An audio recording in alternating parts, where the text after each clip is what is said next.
Hello दोस्तों, नमस्कार। आप सभी का स्वागत है राजेश मैथमेटिक्स क्लासेज में। तो चलिए आज हम लोग अभ्यास 84 है ना, कक्षा 5 सोनाली सरल गणित, क्योंकि हम लोग अभ्यास 83 तक कर चुके थे।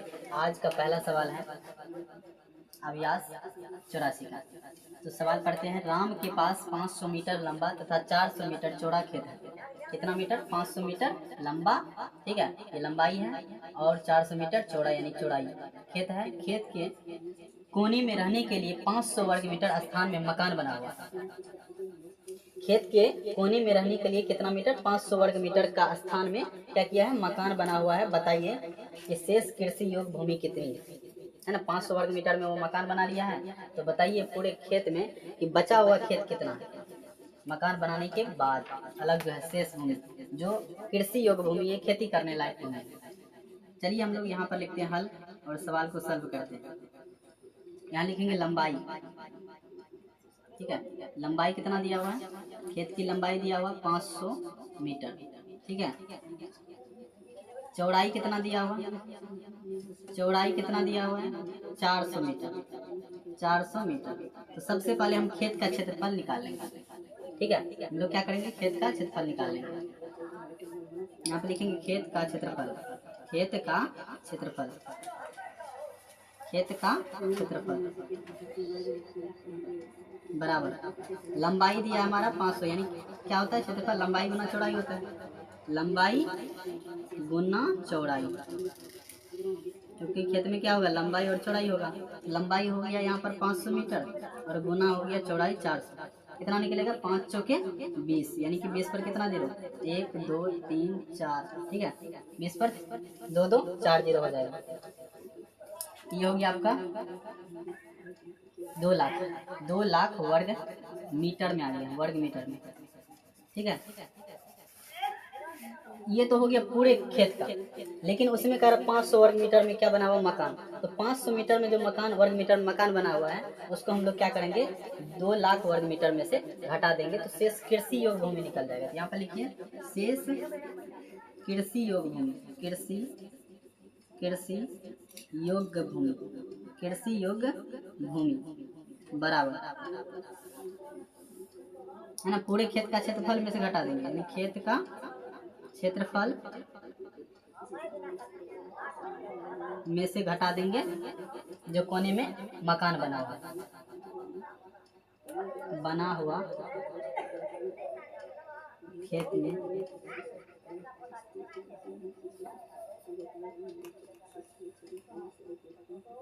खेत का क्षेत्रफल। यहाँ पर क्या हो जाएगा? पूरे खेत का कितना? 2 लाख, ठीक है। इसमें से घटा देंगे 500, तो 2 लाख में से घट जाएगा 500, तो कितना बचेगा?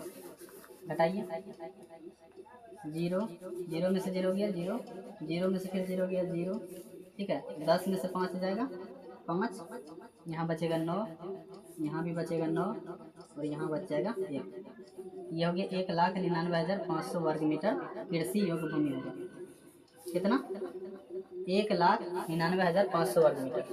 तो ये चलिए आपका यही आंसर हो गया। तो चलिए अब अगले सवाल पर चलते हैं। कौन से सवाल पर? अगले सवाल पर, 2 नंबर सवाल पर। तो चलिए हम लोग जो है क्वेश्चन नंबर 1 सॉल्व कर रही है। क्वेश्चन नंबर 2 की तरफ चलते हैं। एक आयताकार खेत 1012 मीटर लंबा और 665 मीटर चौड़ा है, तो उसका क्षेत्रफल ज्ञात करें। तो यहाँ पर जो है ना, इसमें क्या दिया है? खेत की लंबाई और चौड़ाई दिया है, सिर्फ कार्य क्षेत्रफल निकालने के लिए। चलिए हम लोग निकालते हैं। यहाँ लिखेंगे आयताकार, आयताकार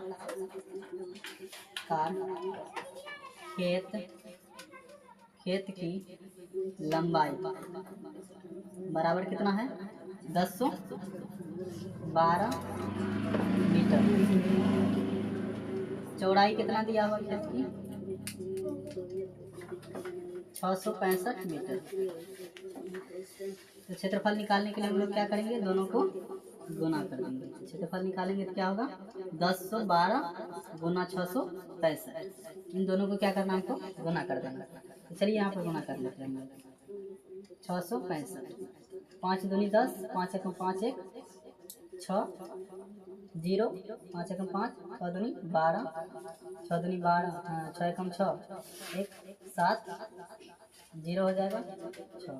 चलिए 6 सही है तो यहाँ पर लिख दीजिए 2 7 0 6 जोड़ लीजिए 0 6 2 8 7 2 9 7 5 12 6 1 7 6। कितना हो जाएगा ये 67 30 80 वर्ग मीटर। ये हमारा आंसर हो जाएगा। चलिए अगले सवाल में चलते हैं। क्वेश्चन नंबर 3 में एक वर्गाकार खेत की प्रत्येक भुजा 88 मीटर है तो बताओ उसका क्षेत्रफल 1 हेक्टेयर से कितना कम है। तो देखिए प्यारे बच्चों 1 हेक्टेयर बराबर कितना होता है तो 10,000 कितना होता है 10,000 वर्ग मीटर होता है। ठीक है 1 हेक्टेयर बराबर 10,000 वर्ग मीटर। यहाँ पर हम लोग हल करते हैं इसको, क्योंकि ये देखिए वर्गाकार है तो वर्ग, ठीक है तो वर्ग की भुजा दिया हुआ, वर्ग की भुजा बराबर कितना 88 मीटर। कितना दिया है 88 मीटर। तो हम लोग क्या करेंगे वर्ग का क्षेत्रफल निकालेंगे। वर्ग का क्षेत्रफल बराबर क्या होता है सूत्र, वर्ग का क्षेत्रफल बराबर सूत्र क्या होता है भुजा गुना भुजा। क्या होता है भुजा गुना भुजा, भुजा गुना भुजा। यहाँ पर क्या करेंगे 88 गुना 88 करेंगे, गुना कर दीजिए। यहाँ पर 88 गुना 88 कीजिएगा। यहाँ पर 8 8 64 8 8 64 है 6 कितना हो जाएगा 70। यहाँ भी हो जाएगा 4 0 7 4 4 7 7 कितना हो जाएगा 77 44। ये वर्ग मीटर हो गया, वर्ग मीटर वर्ग मीटर। लेकिन यहाँ पर देखिए 1 हेक्टेयर बराबर कितना होता है 10,000 वर्ग मीटर। तो हम क्या कर देंगे उससे कितना कम है रहा है तो हम यहाँ पर क्या करेंगे 1000 यानी कि 10,000 वर्ग मीटर में से हम क्या करेंगे इसको घटा देंगे। क्या करेंगे देखिए यहाँ पर नहीं आ रहा है तो हम लोग ऊपर थोड़ा ले लेते हैं। यहाँ आ रहा है ना, यहाँ देखिए 10,000 हो गया, इसमें से घटा दीजिए 7 7 यानी कि 7,744 घटाइए कितना होता है 10 में से 4 गया 6 9 से 4 गया 5 9 से 7 गया 2 और 9 से 7 गया 2 यानी कि 2256 वर्ग मीटर कम है। कितना से कम है तो 1 हेक्टेयर से। कितना से 1 हेक्टेयर से इतना कम है। तो चलिए क्वेश्चन नंबर 3 तक हो गया। क्वेश्चन नंबर 4 पर चलते हैं। तो चलिए हम लोग क्वेश्चन नंबर 4 पर आ गए हैं। क्वेश्चन नंबर 4 है एक कमरे की लंबाई उसकी चौड़ाई से 3 गुना है और उसकी चौड़ाई 5 मीटर 8 डेसीमीटर है तो उसकी छत का क्षेत्रफल क्या है। तो हम लोग क्या करेंगे सबसे पहले यहाँ पर लिखेंगे हल, और क्योंकि यहाँ पर दिया हुआ है कि लंबाई जो है ना उसकी चौड़ाई से 3 गुना है और चौड़ाई हमारा दिया हुआ है यहाँ पर। तो चौड़ाई को हम सबसे पहले यहाँ पर लिख लेते हैं, उसके बाद हम क्या करेंगे चौड़ाई का 3 गुना कर देंगे तो लंबाई निकल जाएगा, 3 से गुना कर देंगे तो निकल जाएगा। तो यहाँ पर लिखेंगे कमरे की चौड़ाई, कमरे की चौड़ाई बराबर कितना हो जाएगा, कितना है 5 मीटर 8 डेसीमीटर, 5 मीटर 8 डेसीमीटर, ठीक है 8 डेसीमीटर, ठीक है। देखिए यहाँ पर जो है 2 यूनिट है, हमको सिर्फ 1 यूनिट में बदलना है। छोटा यूनिट में बदलेंगे 5 मीटर है तो 5 गुना कितना करेंगे यहाँ पर 5 गुना क्या करेंगे डेसीमीटर बदलने के लिए 10 से गुना करेंगे और 8 को जोड़ देंगे। ये हो जाएगा 10 × 50 8 58 डेसीमीटर हो जाएगा। क्या हो जाएगा डेसीमीटर, ठीक है। अब 58 डेसीमीटर का हम क्या करेंगे लंबाई निकालने के लिए 3 से गुना करेंगे। लंबाई बराबर 58 गुना करेंगे 3 से, ये कितना निकल जाएगा 8 × 24 और 5 × 15, 8 × 24 और 5 × 15 1 16 यानी कि 164 डेसीमीटर निकल जाएगा, डेसीमीटर, ठीक है 164 डेसीमीटर। या फिर इसको जो है ना हम लोग अलग अलग भी करके 164 या 16.4 मीटर भी इसको लिख सकते हैं। तो चलिए हम लोग ऐसे ही रखते हैं, इसका क्षेत्रफल निकाल लेते हैं। छत का क्षेत्रफल क्या होगा, छत का क्षेत्रफल बराबर दोनों का गुना कर देंगे। 58 गुना कितना करेंगे 164 गुना कीजिए यहाँ पर 164 से 58, 8 चौके 32, 8 दूनी 16, ठीक है 8 चौके 32, 8 छठे 48, तीन कितना हो जाएगा 51, 48 तीन कितना हो जाएगा 51 हो जाएगा। 8 एकम 8, 4 कितना हो 8 5 कितना हो जाएगा 13, 8 चौके 32, 8 6 48, और 3 कितना हो गया 51, और 8 एकम 8, 5 13, 5 चौके 20, 6 5 30, 2 32, 3 5 3 8, ये हो जाएगा 2 1 5 9, कितना हो गया 95 12, कितना हो जाएगा 95 12। तो चलिए हम लोग यहाँ पर जो है थोड़ा गुना गलत हो गया तो 174 होगा, 164 नहीं 174 होगा, तो यहाँ पर भी थोड़ा गलती हो जाएगा। 8 चौके 32, 8 7 56, 3 कितना हो जाएगा 59, 56 3 59, 5 8 8 5 13, 5 चौके 20, 7 5 35, और 2 कितना हो जाएगा 35 2 37, 3 5 3 8, ठीक है। यहाँ पर हो जाएगा 9 7 3 10, 8 1 9 1 10, ये आपका हो गया क्या 110,092 वर्ग डेसीमीटर हुआ, वर्ग डेसीमीटर। यदि इसी को मीटर में बदलना है, किस में बदलना है मीटर में, तो यहाँ पर हो जाएगा, यहाँ पर क्या हो जाएगा मीटर बदलने के लिए देखिए यहाँ पर यदि मीटर में रखेंगे तो क्या होगा 5 दशमलव, देखिए 5 दशमलव क्या होगा 8 मीटर इसका लिखेंगे, और यहाँ पर क्या करेंगे 3 गुना किए तो 17.4 मीटर ये होगा। इसको जब यहाँ पर भी 1 दशमलव है, यहाँ पर भी 1 दशमलव है, तो दशमलव के बाद 1 अंक यहाँ, दशमलव के बाद 1 अंक यहाँ, तो 2 अंक के बाद दशमलव हो जाएगा, तो यहाँ हो जाएगा 100.92 हो जाएगा। यानी कि इसको मीटर में लिखना चाहे तो हम क्या होगा मीटर में लिखना चाहे तो ये हो जाएगा 100.92 मीटर, ठीक है, ये हमारा आंसर हो जाएगा। तो चलिए अगले सवाल में चलते हैं, क्वेश्चन नंबर 5। एक वर्गाकार खेत की चारों भुजाओं का योग, ठीक है ना, क्या यहाँ दिख नहीं रहा है, तो यहाँ पर जो है ना कितना होगा 58, ठीक तो है 58, यहाँ पर होगा 174। तो चलिए एक वर्गाकार खेत की चारों भुजाओं का योग 780 मीटर है, तो उसका क्षेत्रफल बताओ, है ना। यहाँ वर्गाकार दिया है तो वर्ग की परिमाप क्या होता है, सबसे पहले उसको हम जानेंगे, उसका पहले योग लिख देते हैं, क्योंकि ये जो है ना 4 भुजा होता है। यहाँ पर देखिए वर्ग, एक वर्ग बनाते हैं हम, एक वर्ग बना लेते हैं। इस चारों भुजाओं का योग यानी इसका भी, यानी कि ए बी सी डी जब लिखे तो A B B C C D और डी ए सबका टोटल का योग दिया हुआ, चारों भुजाओं का क्या दिया योग, तो 4 भुजा इसमें, तो 4 भुजा का योग यानी कि परिमाप दिया है, तो वर्ग का हम सीधा लिखेंगे वर्गाकार खेत का परिमाप कितना दिया हुआ, परिमाप 780 मीटर, कितना दिया 780 मीटर। तो वर्गाकार ये जो है परिमाप कितना होता है हमारा, वर्ग का परिमाप क्या होता है, वर्ग का परिमाप होता है 4 गुना 1 भुजा, क्या होता है 4 गुना 1 भुजा, 1 भुजा, और इसके बराबर कितना है 780 मीटर है।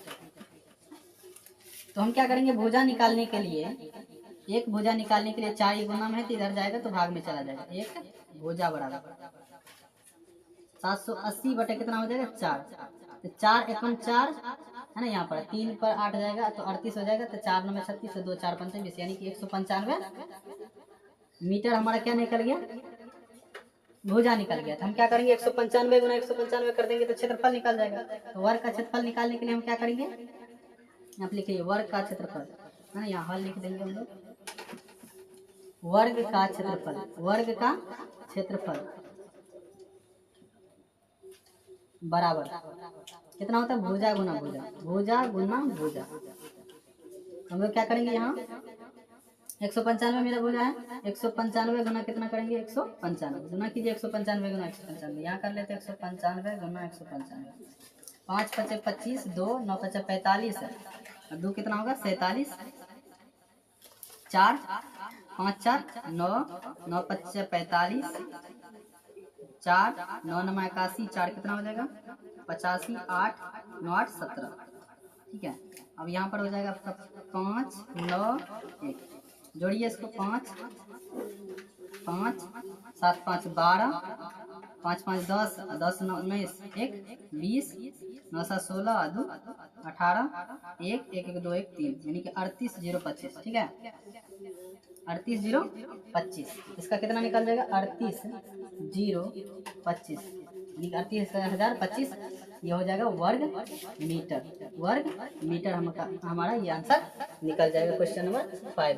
तो चलिए क्वेश्चन नंबर हम लोग 6 में चलते हैं। तो चलिए क्वेश्चन नंबर 6 में आ गए हम लोग। और 6 सवाल कहता है एक खेत 110 मीटर लंबा और 65 मीटर चौड़ा है। यदि 1 वर्ग मीटर यानी 1 वर्ग मीटर भूमि में कितना है? 6 किलोग्राम आलू पैदा होता है। ये वर्ग मीटर यही दर्शा रहा है कि ये दोनों का क्षेत्रफल होगा कि 1 वर्ग मीटर में कितना 6 किलो आलू पैदा हो तो खेत में कुल कितने आलू पैदा होंगे? 50 पैसे प्रति किलोग्राम की दर से आलूओं का मूल्य क्या होगा? अब 50 पैसे 1 किलो का, ये 50 पैसे से आलू कितने मतलब किलोग्राम निकल जाएगा। तो उसके बाद हम क्या करेंगे? 50 पैसे से गुना कर देंगे तो हमारा आलू का मूल्य भी निकलेगा। तो चलिए हम लोग निकाल लेते हैं। खेत की लंबाई दिया हुआ यानी आयत की लंबाई, खेत की लंबाई यानी कि आयत की लंबाई बराबर कितना? 110 मीटर। ठीक है। चौड़ाई कितना दिया हुआ? चौड़ाई कितना दिया हुआ? 65 मीटर। कितना दिया हुआ? 65 मीटर। तो क्षेत्रफल निकाल लेते हैं, फटाफट क्षेत्रफल निकालेंगे। क्षेत्रफल कितना होगा? 110 गुना करेंगे 65 तो ये क्षेत्रफल निकल के आ जाएगा। 11 पच्चे 55, 11 छः 66, 5 कितना होता है? 71 हो जाएगा। इस पर 0 71 50 ये वर्ग मीटर हो जाएगा हमारा। क्या क्षेत्रफल निकल के आ जाएगा? क्षेत्रफल निकल के।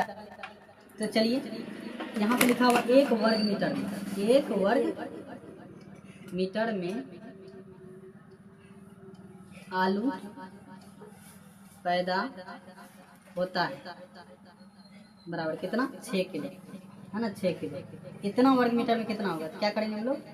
यानी कि यहाँ पर 71 50 वर्ग मीटर में कितना आलू, मीटर में कितना आलू, कितना आलू पैदा होगा बराबर 6 गुना कितना करेंगे? 71 पैदा होता है, मतलब होता है ही होता है 61 6 गुना 71 50 गुना कीजिए। यहाँ पर कितना होता है? टोटल कितना हो जाता है? 0 6 5 30 3 6 कम 6 3 9 और 7 के 42 यानी कि 42,900 किलोग्राम क्या हो जाएगा? आलू पैदा हो जाएगा। ठीक है, 42,900 किलोग्राम आलू पैदा हो जाएगा। कितना में? 7150 वर्ग मीटर खेत में। तो चलिए अब हम निकालते हैं कि 50 पैसे की दर से किलोग्राम ये निकल गया। तो 1 किलोग्राम का कितना? 50 पैसे। ठीक है, यहाँ तक आ रहा है ना सवाल का? तो चलिए हम लोग कि 1 किलो का कितना है दाम? 50 पैसे। कितना है? 50 पैसे। तो हमको निकालना कितना? 42,900 का। ठीक है, तो गुना कर देंगे कितना से? 50 पैसे से। ये जो गुना करके निकलेगा ना, अब ये निकलेगा हमारा पैसा में। ठीक है, तो गुना कीजिए। 9 पचे 45, 5 दूनी 10, 4 14, 1 5 के 20 1 21। इस पर 3 0 1 2 3 इतना निकल गया हमारा पैसा। यदि रुपया में बदलेंगे तो इसको इसमें क्या करेंगे? 100 से भाग कर देंगे, क्योंकि 1 रुपया बराबर कितना होता है? 100 पैसा। तो 100 से करेंगे तो क्या हो जाएगा? ये रुपया में बदल जाएगा। कितना हो गया? 21,450 रुपया। कितना निकलेगा? 21,450 रुपया। ये हमारा क्या हो जाएगा? क्वेश्चन नंबर 6 का आंसर हो जाएगा। देखिए आपका जो है ना आंसर दिया हुआ है कि 429 क्विंटल। यहाँ पर हम केजी में निकाले हैं, तो क्विंटल में भी इसको किलोग्राम को क्या कर सकते हैं? हम क्विंटल में बदल सकते हैं। और 1 क्विंटल बराबर आप लोग को बताए थे पहले कि 1 क्विंटल में कितना होता है। जब अभ्यास 17 किए होंगे आप लोग तो वहां पर किए होंगे कि क्विंटल में कितना होता है। 1 क्विंटल में कितना होता है? 100 किलोग्राम। ठीक है, अब देखिए यहाँ पर कितना है? 42,900 किलोग्राम। तो हमारा इसको क्या करेंगे हम? 42,900 को हम क्विंटल में बदलने के लिए 100 से भाग करेंगे। कितना से? 100 से। और 100 से भाग कीजिएगा तो 1 0 1 0 1 0 1 0 यानी कि 2 2 0 कट जाएगा तो ये बचेगा 429 क्विंटल भी इसको हम लोग कह सकते हैं। कोई दिक्कत नहीं होना चाहिए इसमें। लेकिन यहाँ पर जो है ना जब पैसे में निकालेंगे तो कितना मूल्य होगा तो इसको हम लोग जो है ना किलोग्राम से ही यहाँ पर करेंगे तो ठीक रहेगा। क्योंकि क्विंटल को फिर बदलिए आप, किलोग्राम में तो बदलना पड़ेगा। क्योंकि यहाँ पर जो दिया गया है ना वो 50 पैसे प्रति किलोग्राम दिया गया, यानी प्रति का मतलब 1 किलोग्राम का दर दिया हुआ 50 पैसे। तो किलोग्राम में होगा तब ना 50 पैसे से हम गुना करेंगे। ठीक है, यदि आपका आंसर दिया तो 429 क्विंटल भी होगा और 21,450 रुपया होगा। तो आज की क्लास थोड़ा लंबा हो गया, तो चलिए रहने दीजिए 6 नंबर तक, और अगले जो है ना वीडियो में हम लोग क्वेश्चन नंबर 7, 8, 9 जो भी होगा 4-5 क्वेश्चन फिर अगले वीडियो में करेंगे। तो आज के लिए इतना ही। जय